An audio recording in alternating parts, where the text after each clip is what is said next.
বললাম না আমি আইসক্রিম খাবো না, আমি ফুচকাই খাবো। ये भगवान क्या जुल्म है। মালিক আইডিয়া। চলো আজকে যত ইচ্ছা ফুচকা খাবে। দাদা আমাদের বিয়ে না ফুচকার অর্ডার দিতে এসেছিলাম, শুনলাম নাকি তোমার ফুচকা হেভি টেস্টি। হ্যাঁ ঠিকই শুনেছেন। তা কত দিনের অর্ডার আছে দাদা?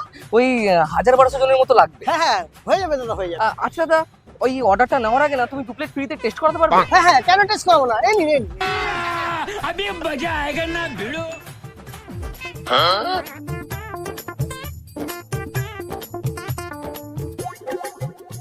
খুব ভালো হয়েছে। ও দাদা বিয়ের অর্ডারটা কবে দেবো বললে না তো? ও দাদা এখনো তো আমাদের বয়স হয়নি, এখন আমরা ছোট, বিয়ের এখনো 5-6 বছর বাকি আছে। যখন আমাদের বিয়ে হবে তখন আপনাকেই অর্ডার দেবো, চিন্তা করবেন না।